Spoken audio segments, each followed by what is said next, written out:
Picture चालू करो बे। चलो भाई देखो अब मैं क्या करता हूँ। सुप्रिया जी मोर्चा संभालिए अपनी पार्टी की तरफ से, और आपकी पार्टी के तमाम नेता कह रहे हैं कि संविधान पर आघात है, ये माइनॉरिटीज के खिलाफ है, लेकिन भ्रष्टाचार को लेकर एक चिंता, और पहले भी वक्फ एक्ट में कई संशोधन किए गए हैं, इस बार ही इतनी सियासत क्यों हो रही है? क्या उसकी वजह मौजूदा सरकार है? दूसरा, मतलब भ्रष्टाचार की बात सब आमतौर पर मानते हैं, तो पारदर्शिता लाने की अगर पहल है तो इसमें क्या दिक्कत है? अभी मजा आएगा ना भिड़ो। भ्रष्टाचार और पारदर्शिता दो ऐसे टर्म्स हैं जो एक साथ बीजेपी के लिए नहीं यूज हो सकते हैं। गजब बेइज्जती है। इनकी बदनीयती है, और उस बदनीयती का पहले मैं जिक्र कर देती हूँ, और फिर आपका जो डायरेक्ट सवाल भ्रष्टाचार है उस पर इनकी कलई जरूर खोलूंगी। सर्वप्रथम विरोध किस चीज का हो रहा है? विरोध जो प्रोविजंस हैं उसका हो रहा है। और क्या प्रोविजंस का विरोध हो रहा है? पहला एक प्रोविजन है, और इसमें बीजेपी का डबल स्पीक, जो हिपोक्रेसी की भी सीमा होती है, वो भी है। यही बीजेपी कहती थी अपने मैनिफेस्टो में कि ये रहमान खान कमेटी को लागू करेगी जब जेपीसी गठित हुई थी उनके चेयरमैनशिप में। इतना छोटा पहले कभी नहीं हुआ होगा। आज तक आपने वो नहीं सुना, अब एक नया शिगुफा चल रहा है।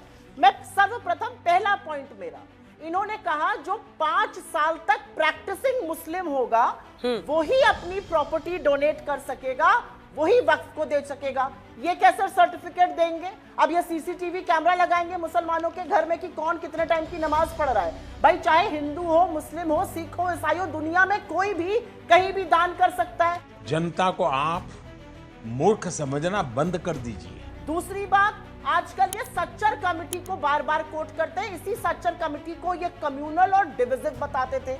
चलिए कोई बात नहीं, सच्चर कमेटी को अभी भी कोट करते हुए कहा गया कि कितनी आमदनी घट रही है वक्फ बोर्डों की। उसी सच्चर कमेटी ने 3 बातें कही हैं। पहली बात कही है कि वक्फ की प्रॉपर्टी पर सरकारों का कब्जा है। दिल्ली शहर में 65 ऐसी वक्फ की प्रॉपर्टी है जहां पर सरकारों का कब्जा है।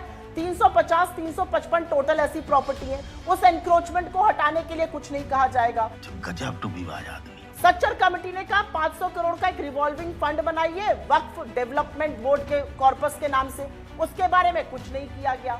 सच्चर कमेटी कहती है 12,000 करोड़ आना चाहिए, आप थोड़ा सा रह रहे, ले आइए नीरव मोदी को पकड़कर, 20,000 करोड़ आएगा, 12,000 करोड़ दे दीजिए मुसलमानों की इतनी खैर को आए आपको, 8,000 करोड़ अपना रख लीजिएगा, सरकारी खाते में डालिएगा। वो नहीं करेंगे, बस जुमले। इस सज्जन को क्या तकलीफ है भाई? तीसरी बात, और ये जरूरी बात है यहाँ पर, इसमें कहा गया, और ये हर घर लड़ाई लगाने की बात कर रहे हैं, इसमें कहा गया कि इन बोर्डों में नॉन मुस्लिम्स को भी शामिल किया जाना चाहिए। यह आपत्तिजनक बात है, और यह संविधान के आर्टिकल 25 और 26 के खिलाफ है, जो सीधे तौर पे कहता है कि लोगों को अपने धार्मिक स्थलों को अपने तरीके से चलाने की अनुमति होनी चाहिए। मैं आपको इसको एक छोटा सा उदाहरण देती हूँ। मैं एक प्रैक्टिसिंग हिंदू हूँ। मेरी श्री राम में, मेरी शिव जी में, मेरी देवी माता में बहुत आस्था है। नवरात्र चल रहे हैं। आप मुझे बताइए कि क्या कोई मुसलमान हमारे धार्मिक बोर्डों में आकर डिसाइड कर सकता है कैसे क्या होगा? उनको हमारी रीति रिवाज, हमारी परंपराएं, हमारी मान्यताओं का क्या पता? सही पकड़े हैं।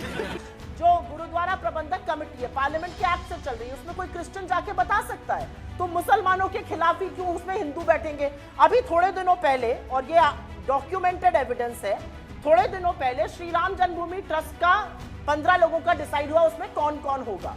उसमें जो सरकारी अधिकारी सेंटर से जाएगा वो जॉइंट सेक्रेटरी रैंक का होगा, लेकिन कंडीशन ये है कि वो हिंदू होगा। जो स्टेट से आईएएस जाएगा, कंडीशन ये है वो हिंदू होगा। और डीएम अयोध्या का अगर वो हिंदू नहीं है तो वो इस ट्रस्ट का हिस्सा नहीं बन सकता है, एडिशनल कलेक्टर को बनाना पड़ेगा। क्यों हिला डाला ना?